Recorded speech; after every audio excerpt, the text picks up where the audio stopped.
Hello, Internet! Welcome to episode 202 of the Assorted Calibers podcast, the Second Amendment podcast. There's a little bit for everyone. I'm Weer'd, and with me, as always, is my very lovely hostess, Erin Paulette. How you doing, Erin? I have very strong feelings about the 1980s G.I. Joe, specifically the Larry Hama era. And if anyone really cares about them, there's a nice long segment about them on the upcoming blooper reel. I mean, it's literally going to be like pretty much the blooper reel for how long we just talked about that. It's been decades. Good God, it's been a long time. But I collected them for pretty much nearly all of the run, except for when they got really stupid. But yeah, I have strong feelings, and I don't know if Weer'd has actually seen me get that level of nerd rage. I don't know if I actually have, but again, it's so close underneath the surface. Well, they were an integral part of my childhood, and so that was one of the earliest fandoms that I really locked into. Mm-hmm. And, for some people, it's Star Wars. And for other people, it's Transformers. And for me, it was G.I. Joe. And it helped that, I'm an Army brat living on Army bases in Europe during the Cold War. I can't really say I felt represented, but it resonated with me. And how big of a nerd was I? Okay.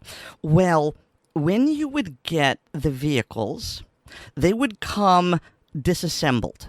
And so part of the fun was snapping them together. It wasn't anything as complicated as building a model. There wasn't glue, but still, you got the pieces, you opened the bags, you put them together, you applied the decals. Now, what G.I. Joe did that I thought was really cool was the instructions were on the back of a sheet. The front of the sheet was a set of quote-unquote blueprints for the vehicle. It wasn't really a cutaway, but it was done in the blue style with the grid, and they had the little, there's a number and an arrow pointing to a thing, and they would point out, for example, Ace's Sky Striker XP-14F carried, hang on a minute. I know I've got this. 2 Tomahawk missiles, 2 Sparrow missiles, and 2 Sidewinder missiles, which honestly is underarmed for a regular F-14 loadout, but I was a kid and I didn't know that.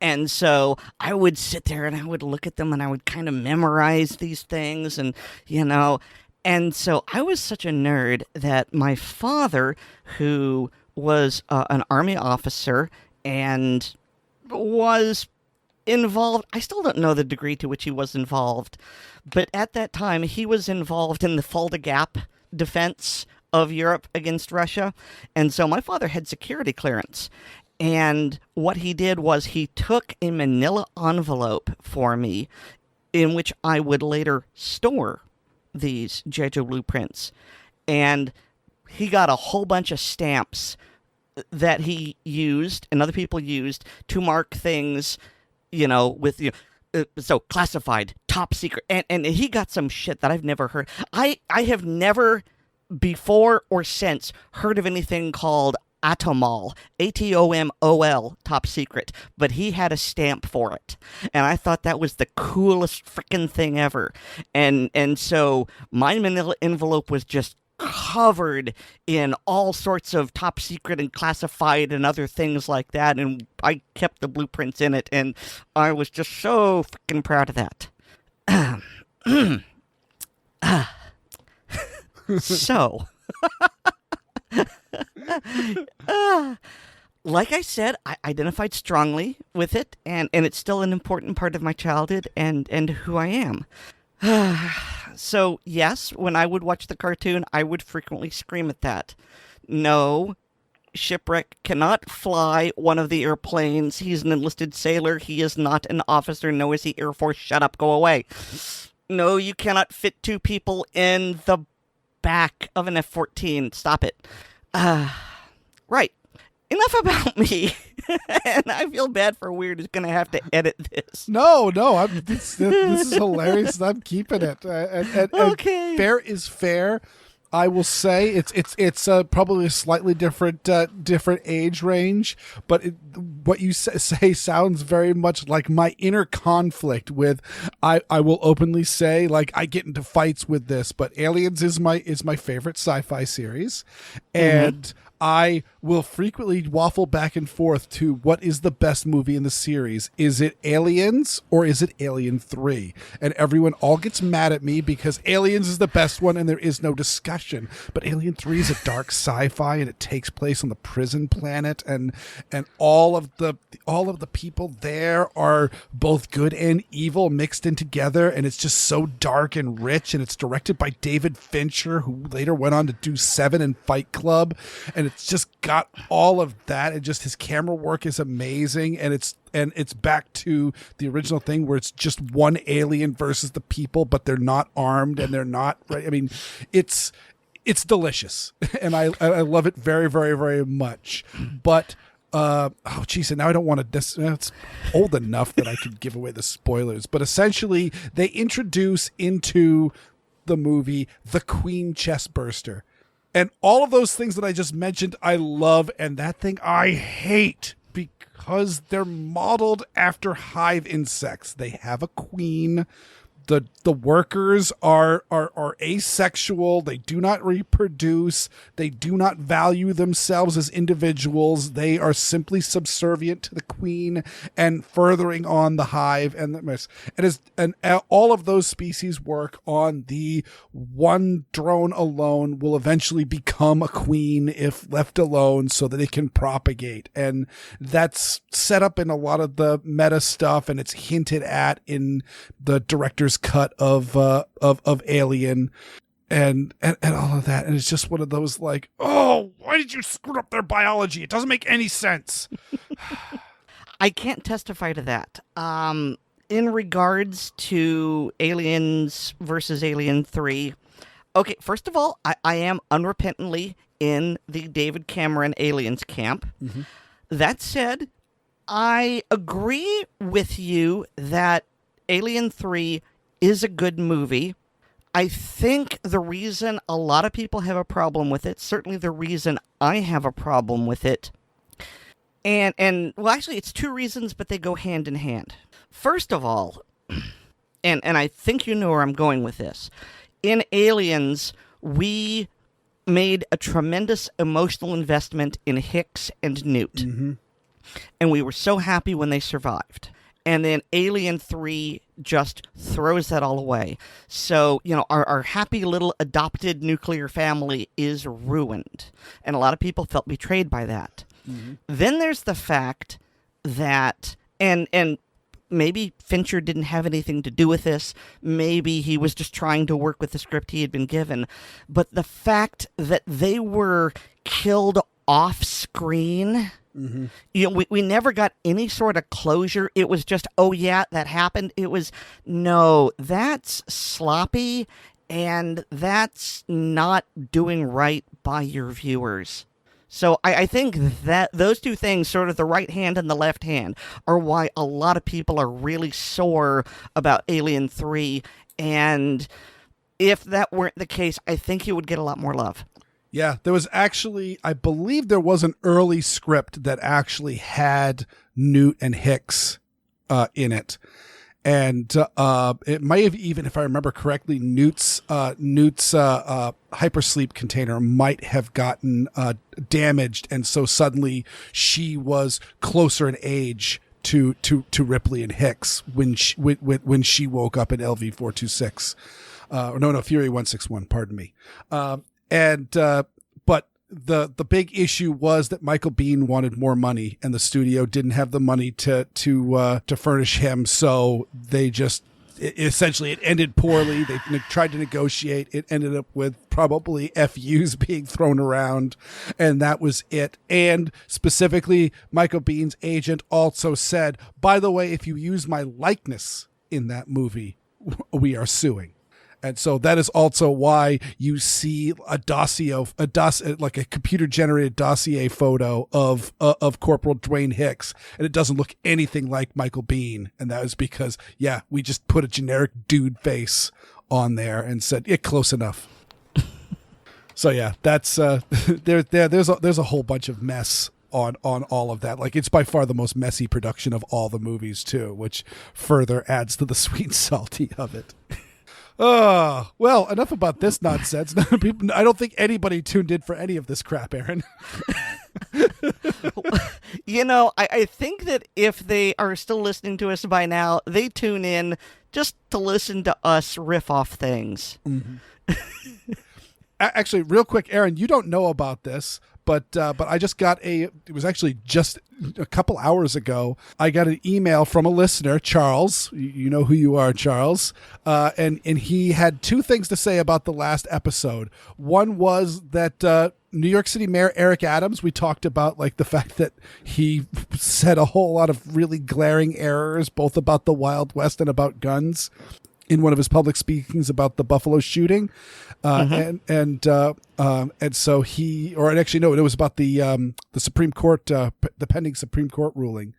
And he noted that he was, in fact, a sworn New York City police officer. So, he actually has handled a gun because he had to qualify with one, unless he turns out to be one of those officers that somehow sidesteps all of the stuff like the former chief of police in San Francisco did for a number of years. That makes his statements even worse. Yeah. And he also points out the fact that I essentially said that knives are essentially illegal to carry in New York. And I think either Oddball or David did a segment early on in the ACP history about New York City knife laws. They might even have done a segment together. I can't even remember. But I remember something like that, where NYC has outlawed gravity knife. How do you define gravity knife? Well, the officer grabs it by the blade and flicks it open and keeps flicking until it opens. Mm-hmm. Yeah. And I think they've revised that. And then also it's illegal to open carry a knife, which includes the pocket clip of a modern pocket knife. So if you're wearing a knife with a pocket clip, that is considered open carrying a knife, and that is also a crime. And he lists a whole bunch of New York knife laws, which I don't think anybody particularly cares about. Again, we think we did the old segment on it. But there are some knives that could be legal. And there is an exemption for people who carry a knife in the orchestration of their duties. And he actually said that he was a chef in New York City, and he would frequently carry a pocket knife in his pocket on the subway. And, knowing full well, number one, he was carrying it for personal defense and not for anything else.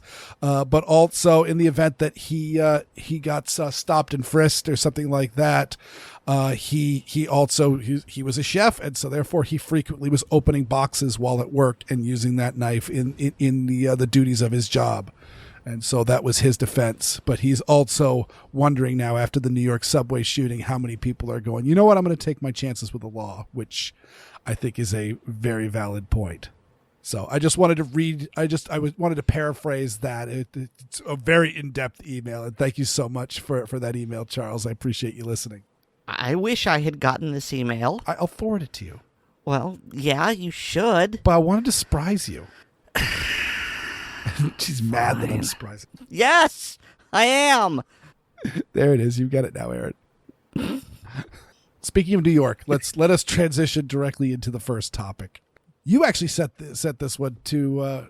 Actually, no, you didn't send this one. Who sent this one? No. All of these were sent to me. I found none of this by myself.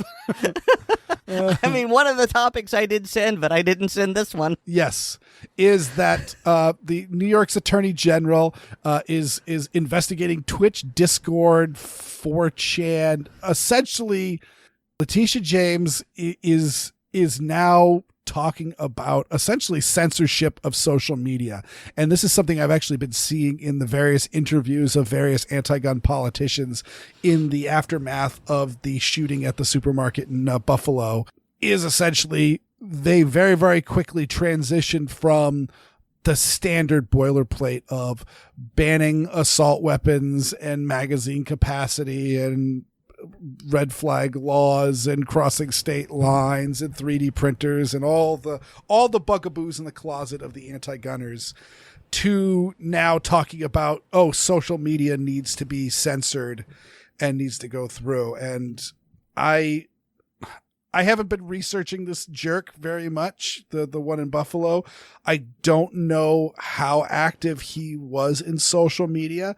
I do know a lot more was the also racist white supremacist jerk in Charleston, South Carolina, openly was on some white supremacy boards on the internet and was trying to, instead of being a lone wolf attack like he orchestrated, in fact wanted it to be essentially a white uprising. But nobody, even on Stormfront and the other jerk places like that, wanted to play with him. And so literally he went alone because that's how many friends he had. And so I don't know if this is the case. I suspect it's probably pretty close to the case. But yeah, the old saying that the Second Amendment protects the First Amendment sure seems to ring true here.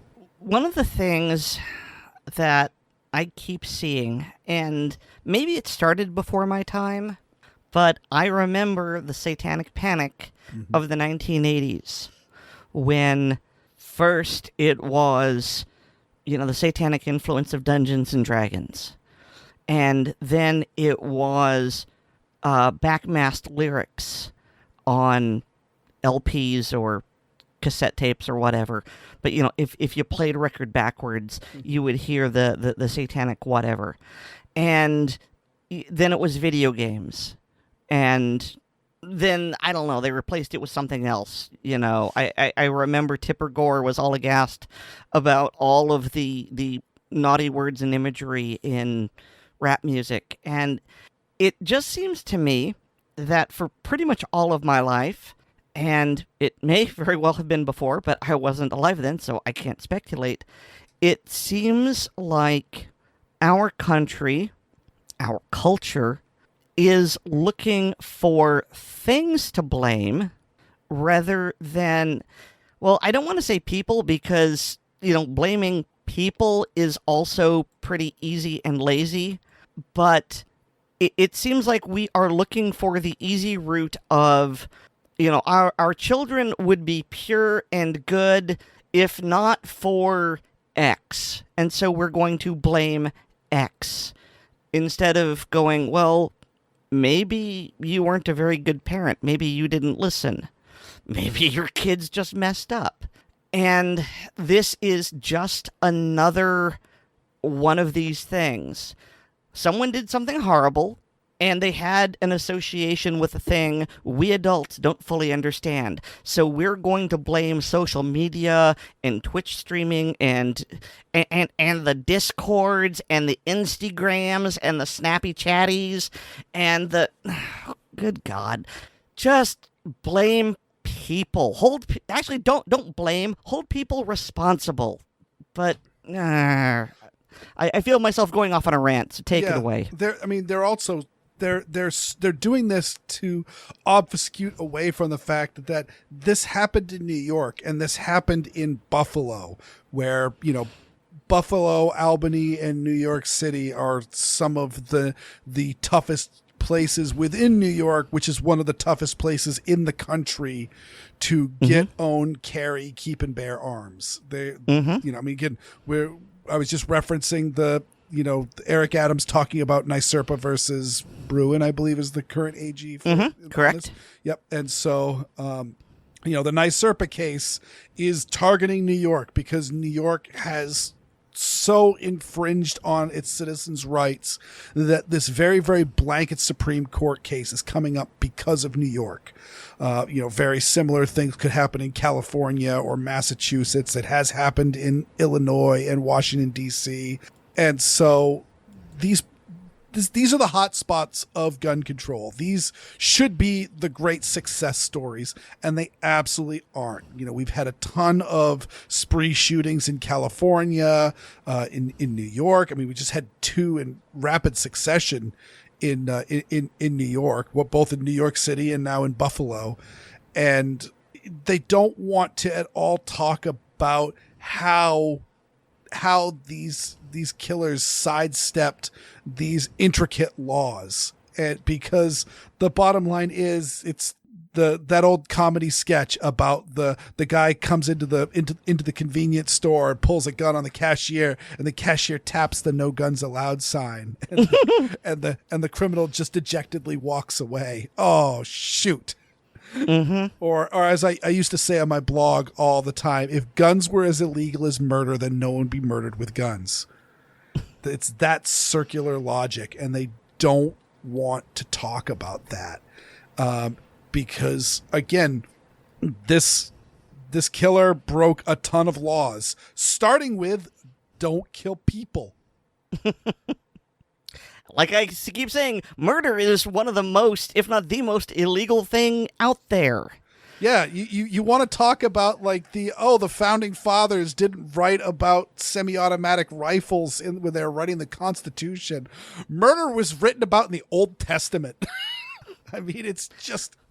Cain killed Abel with a rock. Exactly. And so it's one of those, like, this is like one of the oldest capital crimes, in humanity. And murder is a crime well known to all cultures.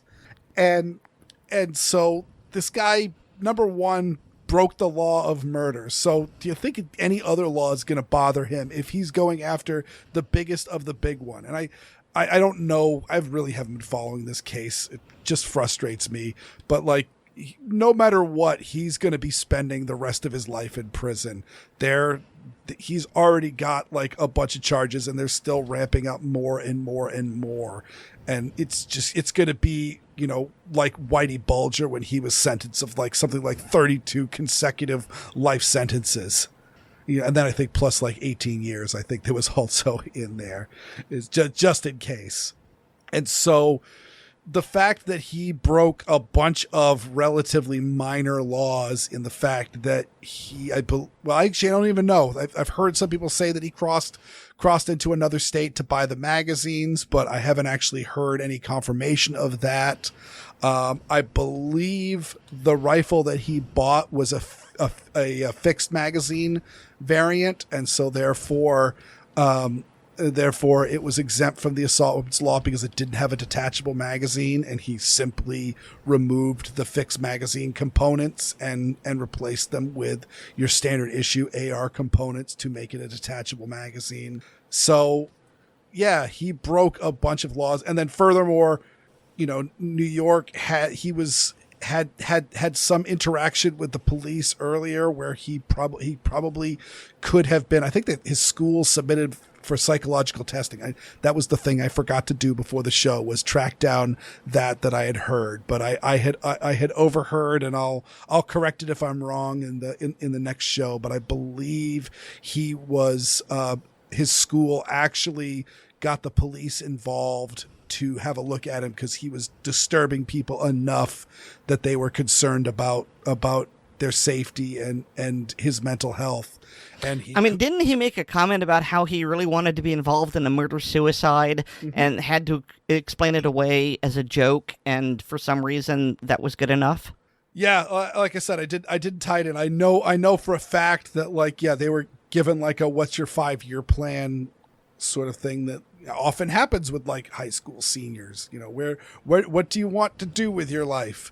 And he said, yeah, he wanted to kill people and commit suicide was his statement. Unfortunately, he didn't succeed in that second goal. I would have preferred that he failed in the other one and succeeded on the first, but oh well. And so that got the police involved. Furthermore, like none of this crap was enough to get New York's red flag laws going. I think flag laws are crap, and I think they're awful. But they apparently also don't work. Yeah. It would. I'm not saying that they. I'm saying that they infringe on people's rights and they cause a whole lot of problems. But, geez, I mean. It couldn't have hurt to have red flagged this jerk, but nope. I mean, this is literally who the red flag laws were made for, and they didn't work here either. Yeah, this is very much like the U.S.'s terror watch list, of which the anti-gunners always talk about putting on the prohibited person list. It'd be great if it contained any terrorists. I was in Boston during the marathon bombing. Those two guys were under suspicion and FBI surveillance, but never on the terror watch list. Huh. All of these like terror events that have happened within the United States, not done by terrorists, but per the watch list. The Pulse nightclub shooting, Aaron. That guy was not. I mean, I think that guy had like security clearances. I think he was he was like a security guard to like some secure areas. So not only was he not on the terror watch list, but he was actually had some level of security clearance. First I've heard of this. Wouldn't surprise me, but yeah. Either way, there's all these like pie in the sky laws that the anti-gunners always talk about, and then when it actually comes down to actual bad people doing bad things, they don't do jack crap. They're only good at making my life a pain in the butt. I've got. Certain guns, or there's certain guns that I want. Like, Smith & Wesson came out with the 10mm M&P. Kind of want one, but it's a 15+1 round gun, but I can only put 10 round magazines in it. Now I don't want it anymore. The whole point of like 10mm over 45 is you can fit more bullets in the gun. Well, my 45 holds the maximum number already.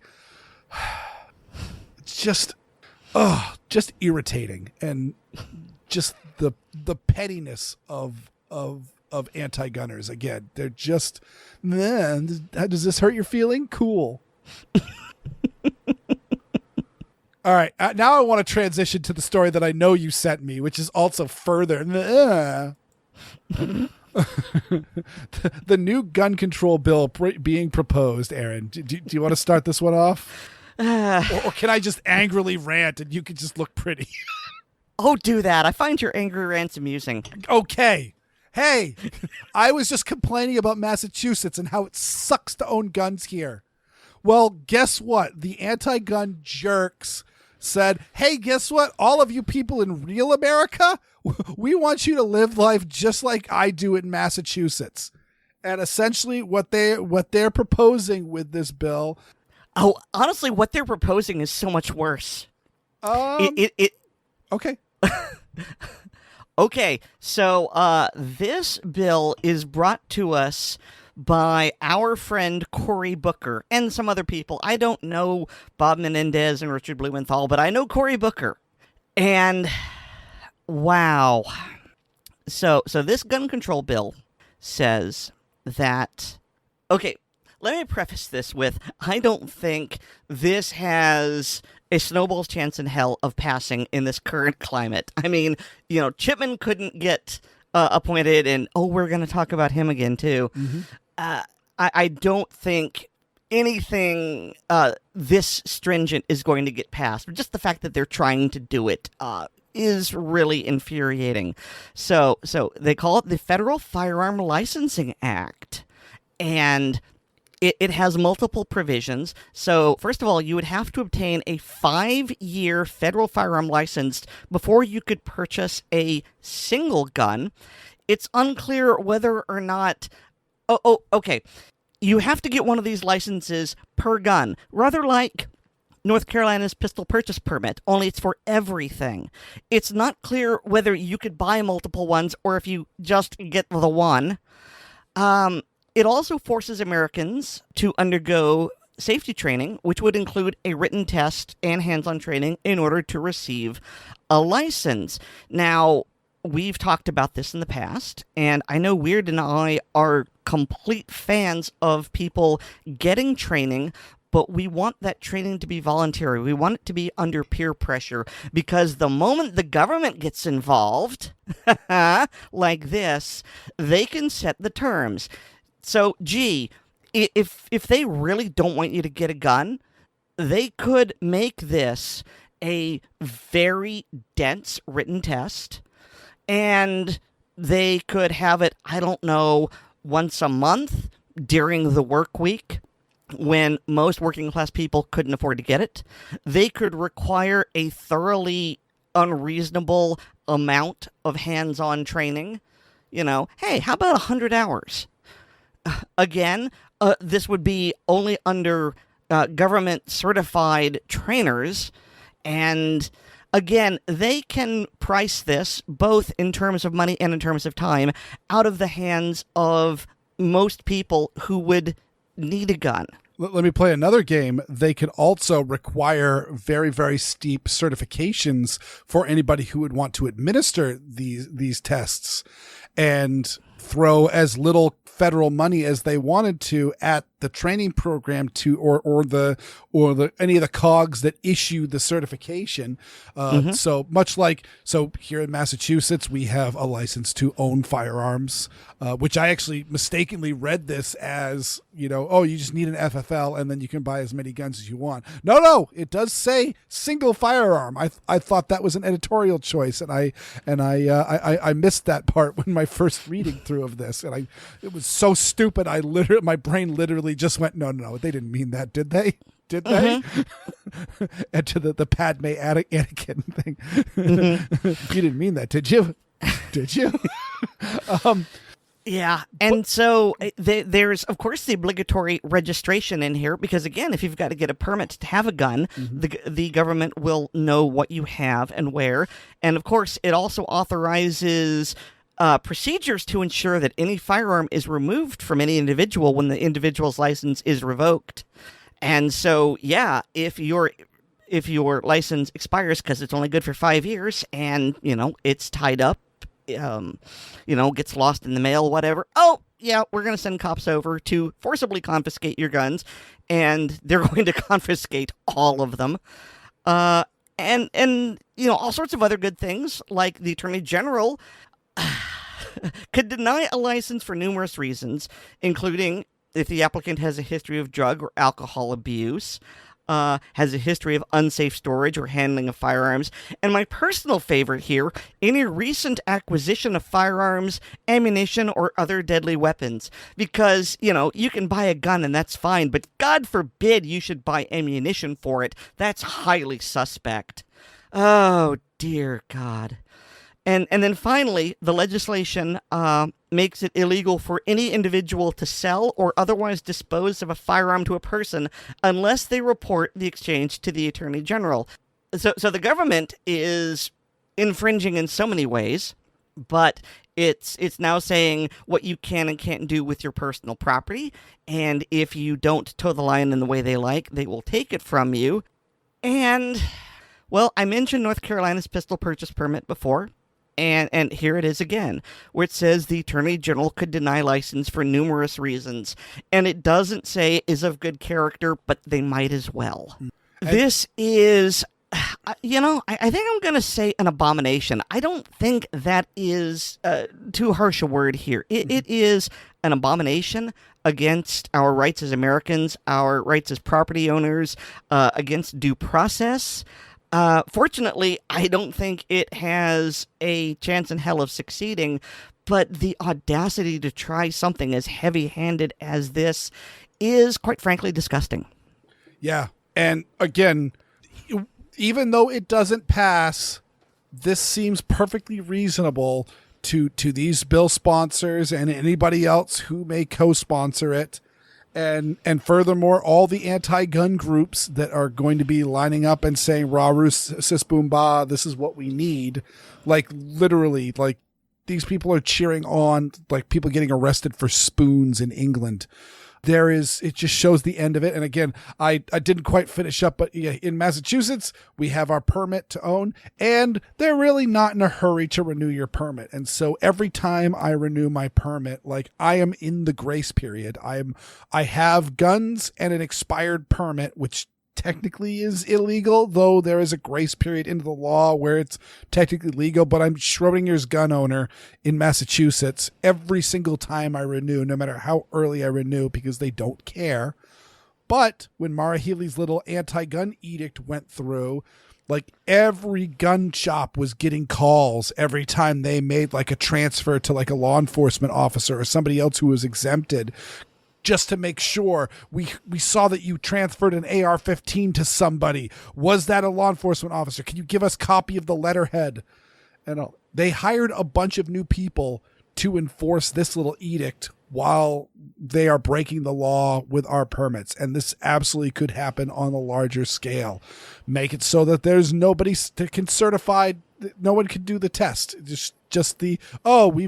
We're currently having staffing issues in the training group, so therefore you've got this couple of old timers that were the first gen to get the training certification, and they're getting older and they're getting tired and they're not willing to do 7 days a week testing, and so they're going to do it once a month. And that's that. And the class is going to fill up in 30 seconds every time it opens up.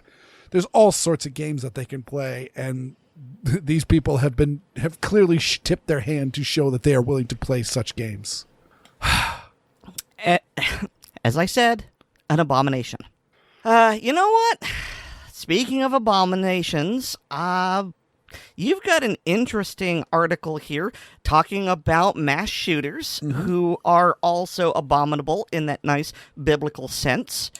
And this website, I've never heard of it before, but I absolutely agree with it. It's called don'tnamethem.org. It's simple, it's effective. Don't sensationalize the names of the shooters in briefings or in reporting about active attack events.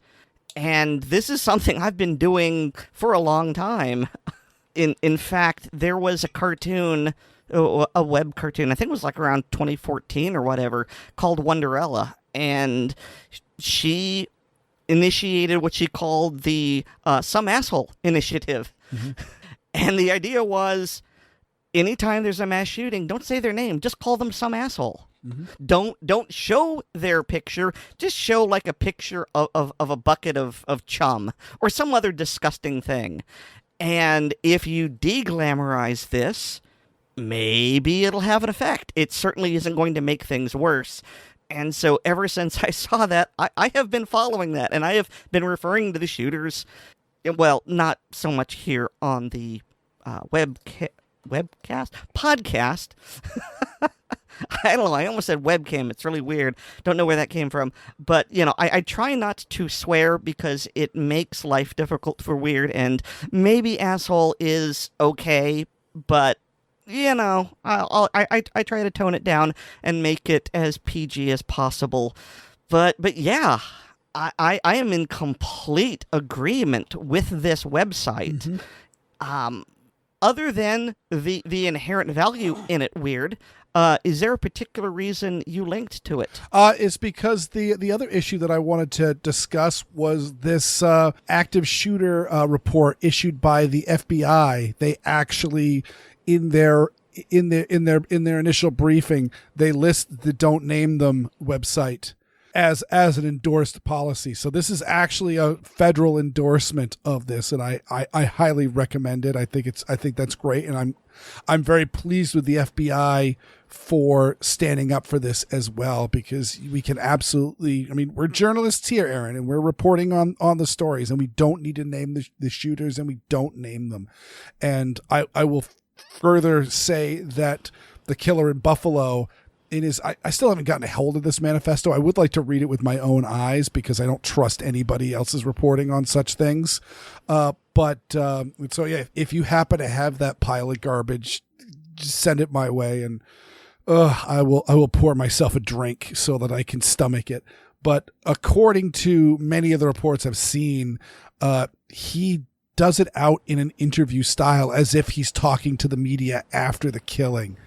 And so, like, this is what is going on in many of these news stories is exactly what he wanted in the end result of this. And so, and he himself, as with most spree shooters, is glamorizing and studying the work of previous spree shooters that are so documented by the news that there is a kindling effect. I mean, there's no way to deny it. So yeah, don't name them.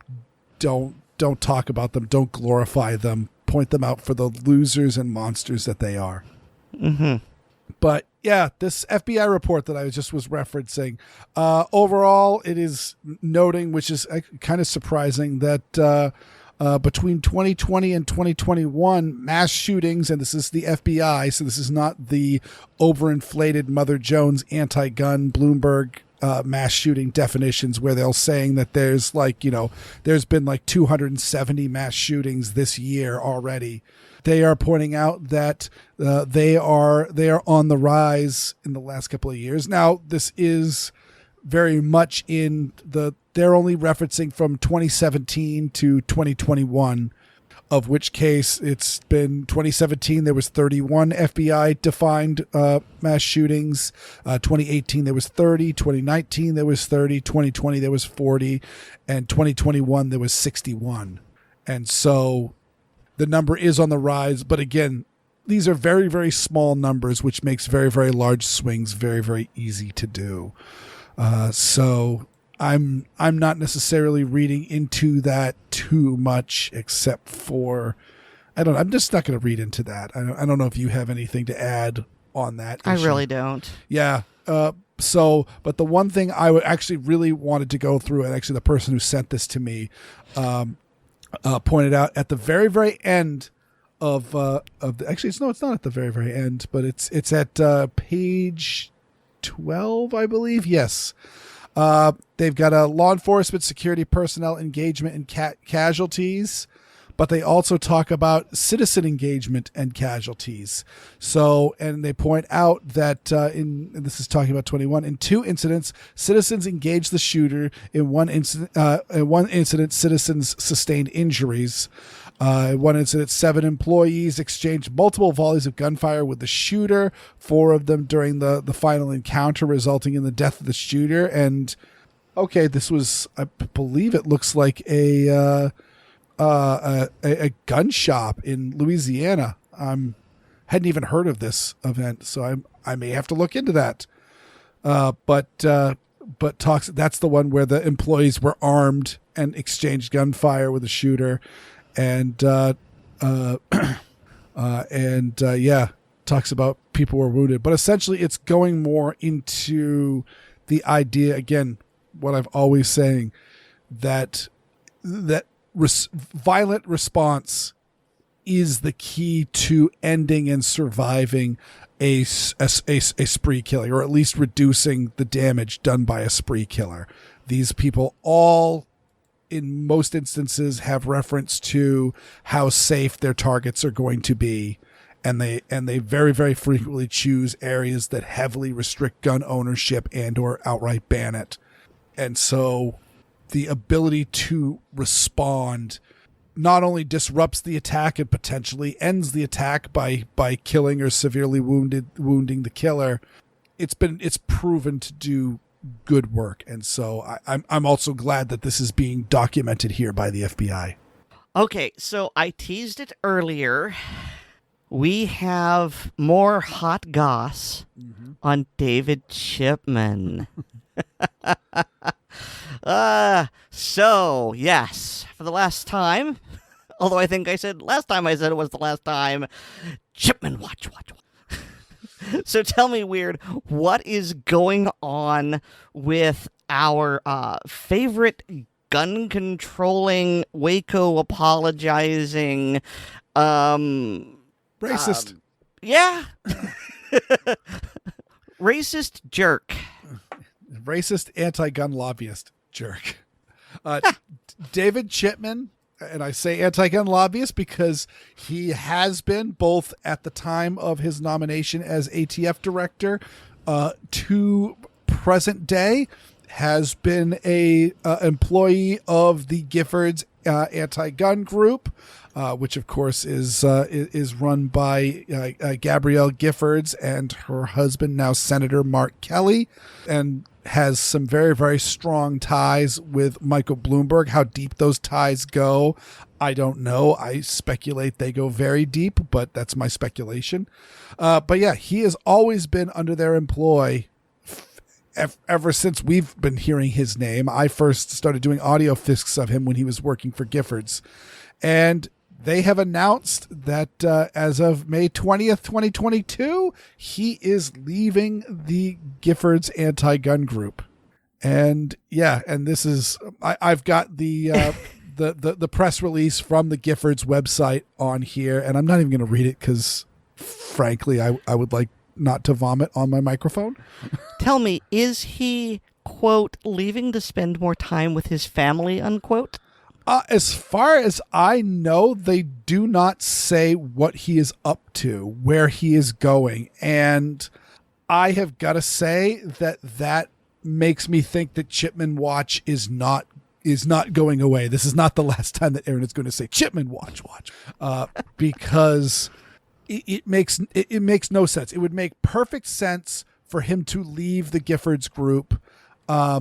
If it would make perfect sense for him to leave the Giffords group when he was nominated for ATF director, because it's dirty as hell that an anti-gun lobbyist would be in the someone would be direct employment as an anti-gun lobbyist while they are going up for director of ATF. And so have him separate and have him just be a private citizen being nominated and a retired ATF agent, and never mind those skeletons in my closet, would have made a lot of sense. But it didn't. He maintained his employment, and then I assume that the moment he got torpedoed and his and the Biden White House withdrew his nomination, that Giffords would get rid of him, because number one, the big reason for this is that he had made some fairly bad sentiments and statements and actions against black agents in the ATF and had been reprimanded for this.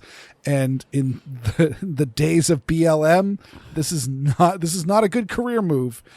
And so you would think that, okay, he's poison, because let's face it, he's not the sharpest tool in the shed. He really has not been a particularly effective lobbyist or person. The only useful thing that he has done for Giffords is the appeal to authority. I'm an ATF agent. I'm a gun owner. I've been in law enforcement. I've been, doing all these things. So therefore I know what I'm talking about when I say we need to ban assault weapons, et cetera, et cetera. And that's all they've had for him. And now that even his ATF career is tarnished in that way, with all the stuff that was brought up to light in the aftermath of him being nominated, you would think that then they would say, look, David, can you go someplace else? We kind of we won't say anything. You're just not here anymore. And they didn't do that. They kept him on, and they proudly did that. And he even, has made some spoken up in the in the recent years, from Giffords. And so that doesn't make any sense. So the only thing I can think of is he is leaving Giffords because he's going somewhere else. Either Michael Bloomberg is shifting the pieces on the board and he's going to a different anti-gun group, or he's got some other plan that I can't even speculate on. But I don't think this is the last we've seen of David Chipman. You actually got a different tone than I did from the article, and it was probably wishful thinking on my part. But when I read it, it seemed like they were firing him. Yeah, I don't know. Maybe. Probably just wishful thinking. I have a hard time reading that, because again, if they were going to fire him, the moment they would fire him would be either A, when Stephen Gutowski first published his reports on his remarks about black agents clearly cheating on the exam because black agents can't be smart. Paraphrasing there. But, the moment his racist remarks suddenly came up and became common knowledge, I could see them firing him. Or the moment his nomination was withdrawn, I could see them firing him just because now he's dead weight. But now, why? I don't see any factor that would change that. So I think he's doing something else. Okay. I was just hoping that Giffords had just, you're not doing enough for us. Get out. Boot. I mean, he never was, though. He's always had a phony baloney hack job. Xander's here to talk about cold hard cash. That's CACHE. Some people call it cachet, although that makes me think of style, but whatever. He's here to talk about burying stuff in the backyard.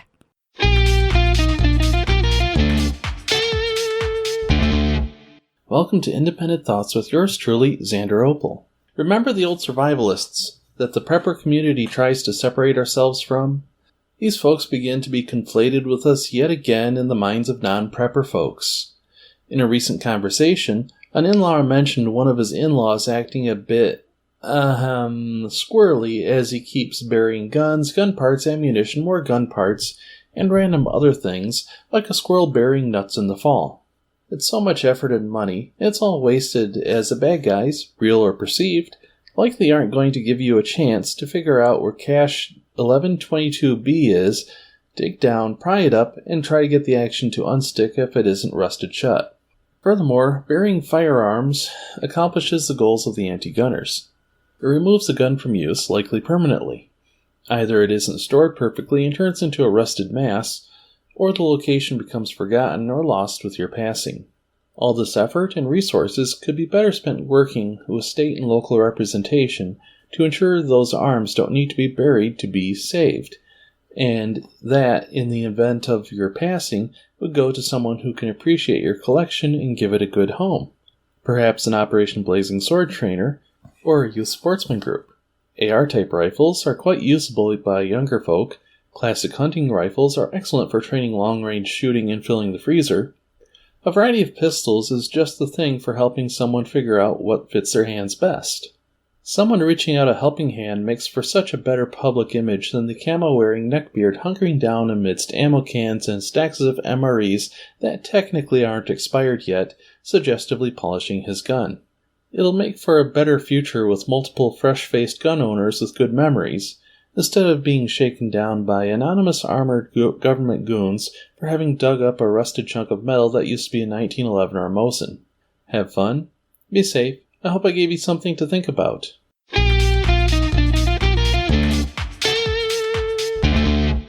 As they say, the time to bury guns is also the time to dig them back up.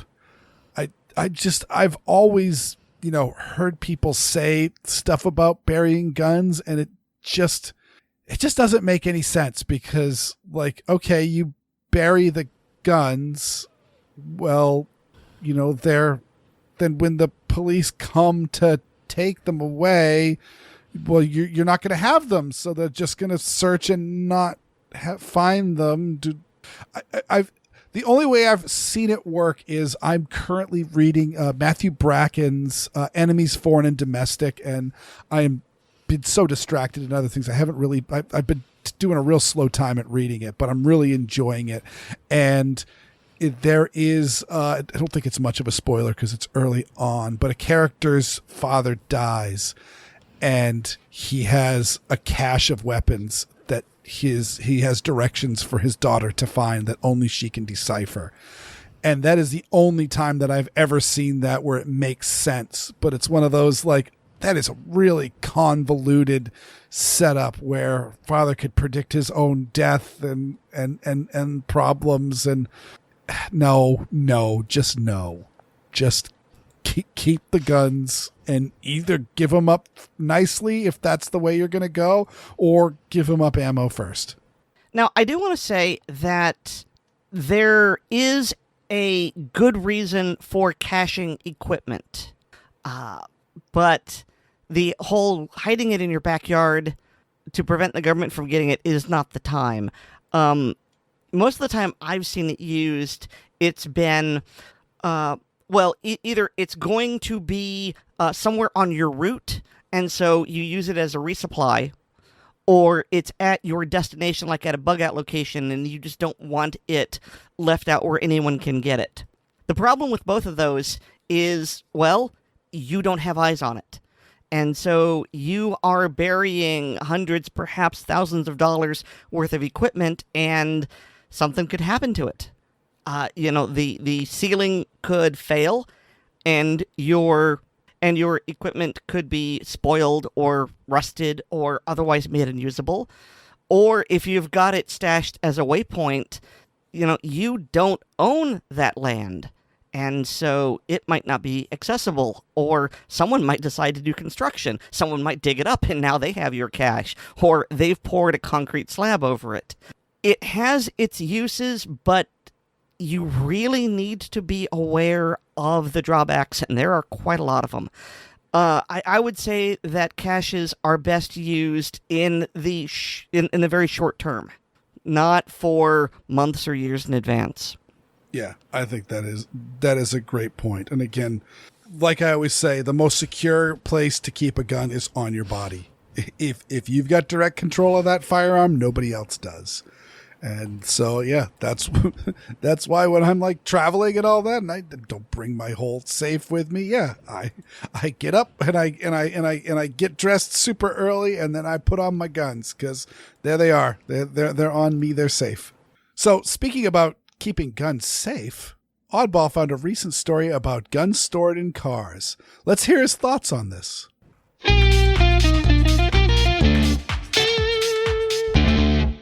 Welcome to Oddball's Corner Pocket. Earlier this week, I tripped over a story stating that the state of Tennessee ranks as the #1 state for guns stolen from vehicles. Given that I live there, I figured I'd offer my advice on how to properly store a firearm in your vehicle. Don't. If you have to, at least get a lockbox that can be secured to the car or something.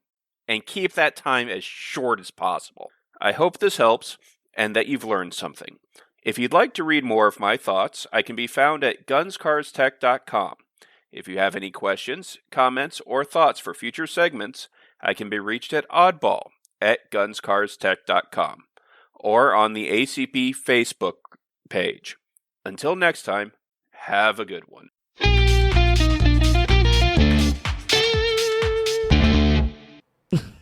Okay, so that's funny, and he's not wrong, but could we have a real segment, please?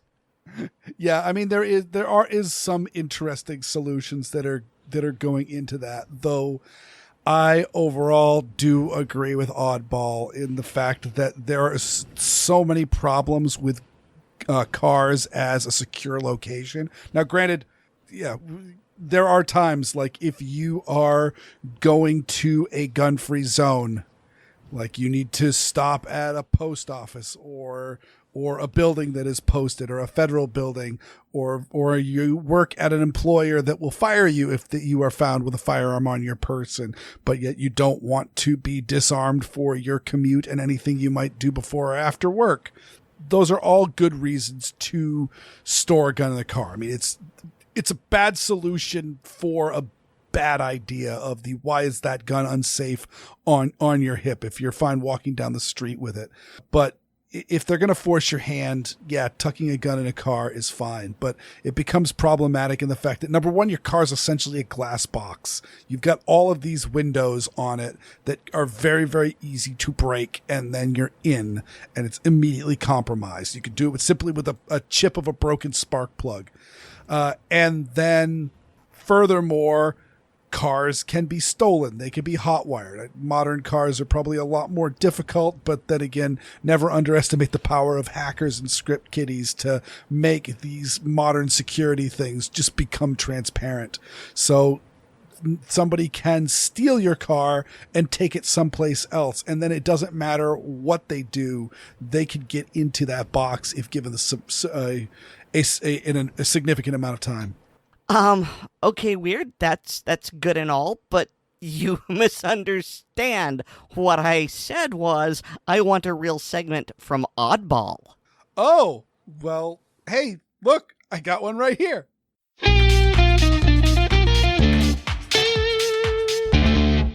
Welcome to Oddball's Corner Pocket. Among the ACP cast, I have earned the title of Trash Panda as it comes to my firearms purchases over the past couple years. I thought I would take the time to explain my attraction to so-called Trash Panda guns. If you're unaware what defines a Trash Panda gun, that's easy. They're cheap. Ideally, they're under $200, but they can be a bit more expensive than that. They are almost always not made by one of the big names in the industry, but are made by companies like High Point, Phoenix Arms, or Cobra. Bonus points if the anti-gunners label the company as part of things like the Ring of Fire manufacturers, etc. These are not guns you would expect to see in a police officer's holster or in military use. So who would use these? Frankly, these are for folks that can't afford a fancy CZ, 1911, or even a used Glock. There's a lot of people that would find dropping $1,000 or more on a firearm to frankly be ludicrous. $600 would still be out of reach.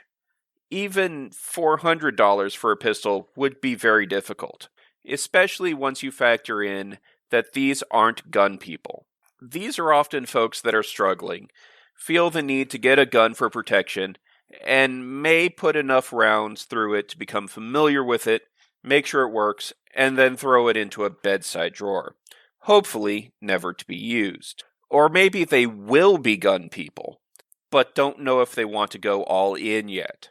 I know that when I started getting into guns, I was not comfortable dropping $500 or $600 on a new Glock or similar tier pistol. Both because I honestly didn't have much money at the time, and because I didn't want to drop that kind of money on a new hobby that I didn't actually know if I'd like or not. The guy at the gun shop actually managed to upsell me from a High Point 9mm to a Bursa Thunder 380. I think that the Bursas were running $250 at the time. These are not guns that are meant to hold up to torture tests, serious training, or going to war. These are designed to be as inexpensive as possible, and still go bang when pressed into service. Do I carry one of these cheap pistols today? No. I tend to carry a SIG P365 in my pocket, and have been known to carry a $1,200 Beretta 92 LTT. And I know at least one person that regularly carries a $2,000 STI. Would that mean that I think that the person that carries a $150 High Point or a $200 Keltec P3AT is doing the wrong thing? Not at all. I just recognize that I'm at a different point in my life, and I've been fortunate enough to be in a position where I can drop that kind of money without worrying about my next meal or paying the rent. Also, at this point, carrying, collecting, and shooting firearms has become a big part of who I am, so I'm much more willing to devote more of my disposable income towards a purchase than I would be when I was just getting into it. So why do I buy these things? In short, I see Trash Panda guns as the last bastion of cheap collecting in the firearms world. It used to be that if you wanted to get into collecting, you would collect military surplus. While M1 Grands were already pretty expensive when I started, you could still get reasonable prices on M1 carbines, Mauser bolt actions, and the like. Heck, people joked about getting Nagant revolvers or Mosin Nagant rifles in boxes of Cracker Jacks. Sadly, those days are gone, and I don't see them coming back. When it comes to rifles, Militaries started switching to fully automatic guns shortly after World War II, and thanks to the NFA and the Hughes Amendment, those rifles will never come to market. Pistols are a little different, and they do occasionally come to the surplus market, but anti-gun pressures around the world have caused many governments to destroy the retired handguns rather than sell them on the used market. Add to that the surge of buying, anything collectible during the pandemic, and the crates of cheap military surplus are pretty much all gone. The same can't be said about Trash Panda guns. You can still get an old H&R top break revolver or a Phoenix Arms 25 ACP for around $200 or maybe even less. While these guns may not have the historical importance of, say, a Luger P09, they are, at least for me, similarly mechanically interesting. A lot of these firearms go with design decisions that are different from your standard Glock or other, quote, proper gun. A lot of times, this is an attempt to make things cheaper. Other times, it's because the designer had a brilliant idea that they thought was a good one, but may or may not have been. Also, you can often get entire classes of handguns that you don't otherwise see, like a Derringer or the Altor alleged firearm. The Altor is actually a great example as to why I am attracted to Trash Panda guns. I paid all of $100 plus tax and background check at the height of the insanity we saw in the market 2 years ago. It is truly a fascinating design, and while I won't be running an IDPA match with one for many reasons, it has brought smiles to faces and requests to try it at the few shoots I've taken it to. Although I do believe only one person has asked to shoot it a second time. I can safely say it has delivered at least $100 worth of amusement out of that purchase. I hope this helps, and that you've learned something. If you'd like to read more of my thoughts, I can be found at gunscarstech.com.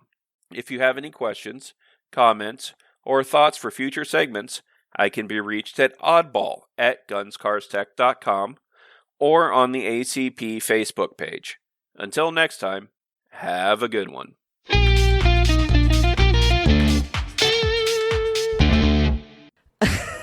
I think it's kind of funny that I don't know, did he come up with Trash Panda guns, or did you... I ask because Trash Panda is the slang term for a raccoon, and I'm trying to understand how raccoon equals cheap, junky guns. Oh, I think I was the one that first started calling him the Trash Panda, just because he's always going into gun shops and scouring out wherever the garbage is, or he goes on Gunbroker and he can just smell it. Okay, so he's the Trash Panda, and raccoons do rummage through trash. So because they're the guns, he acquires their Trash Panda guns. I understand. Gotcha.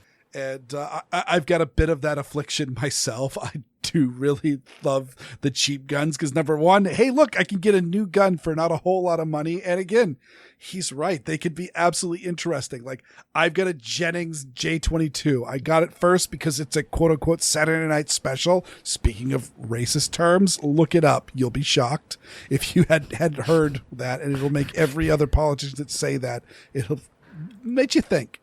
There's a word that's missing there. Mm-hmm.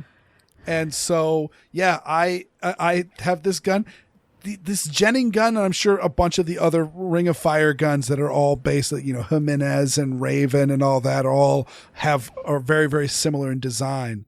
They don't have frame rails.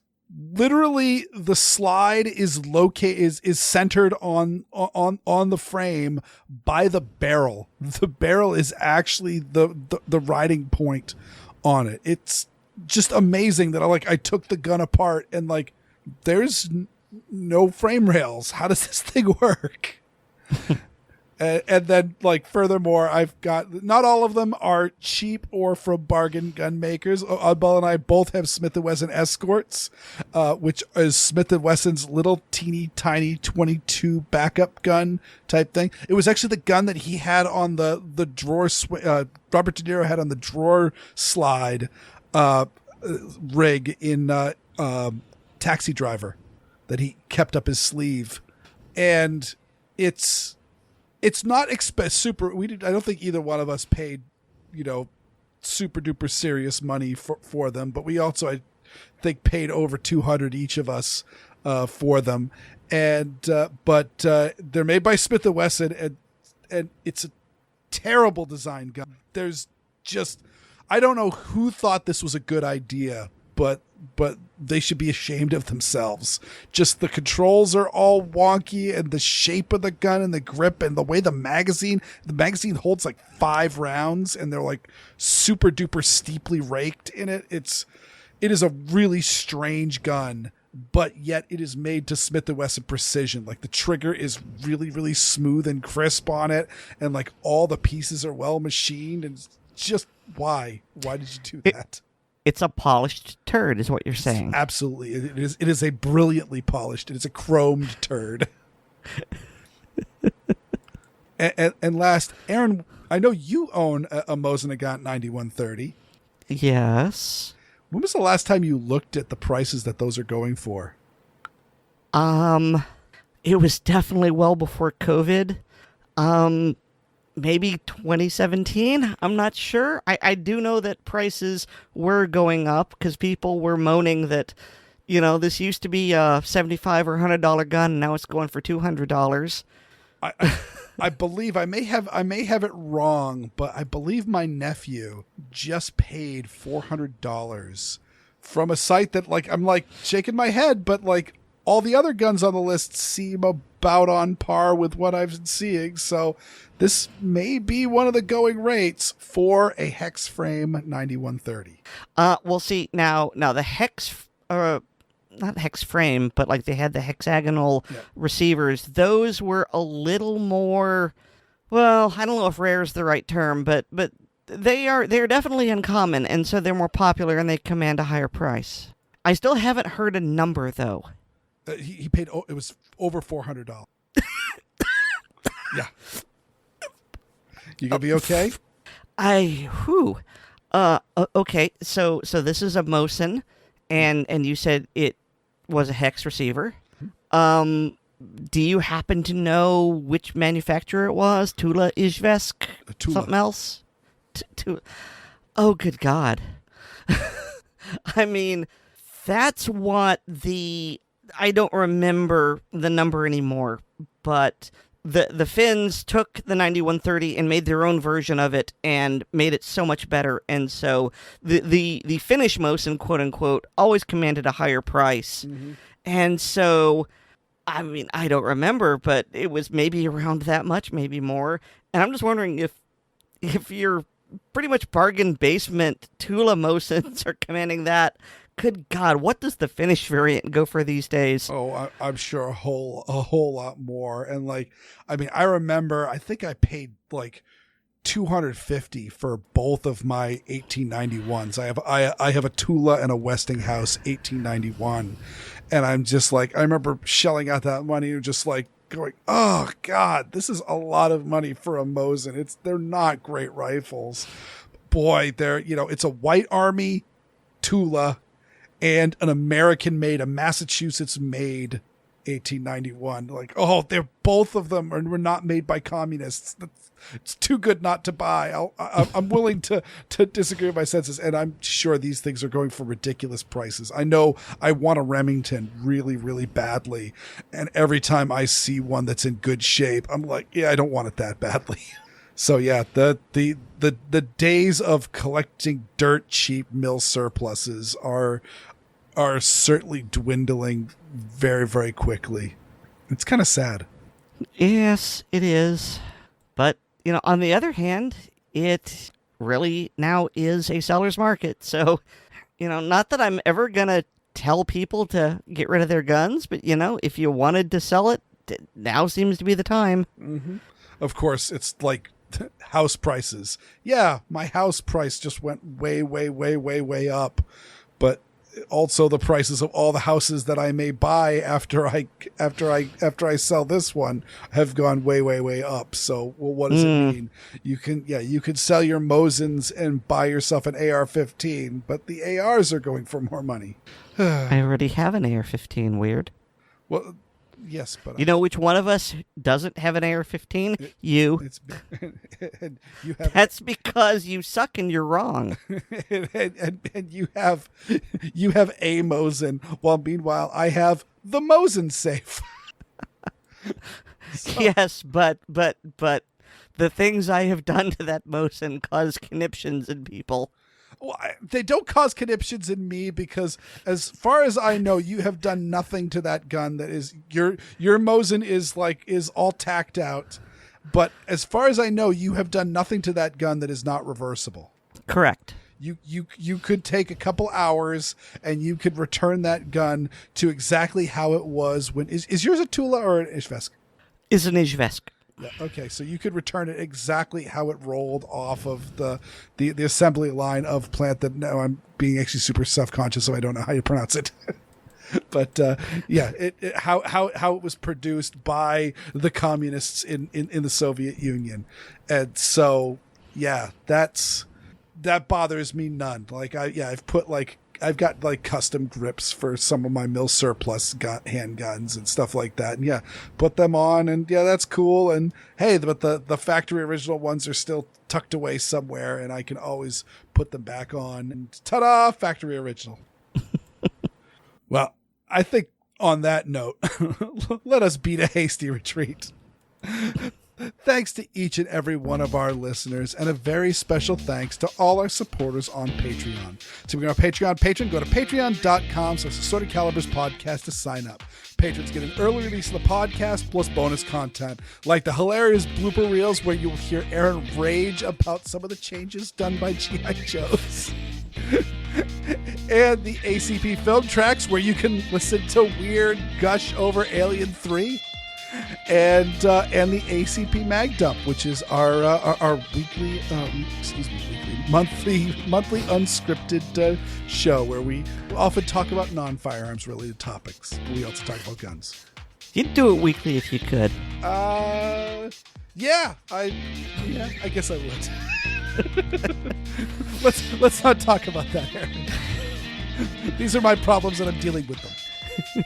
Please remember to rate us on Apple Podcasts, subscribe to us on the platform of your choice, and share the show with your friends, both online and off. You get more from me at my blog, which is weirdworlds.com, and you can hear me on Handgun Radio on the Firearms Radio Network. And you can find me about once a week these days. I'm trying, I really am, at Lurking Rhythmically and Blue Collar Prepping, both of which blogspot.com. Thanks to Nate Spencer for our music. Well, I have an AR-15, and he doesn't. Our firearms ownership is most definitely assorted, and so is our podcast. Good night, everybody. Good night.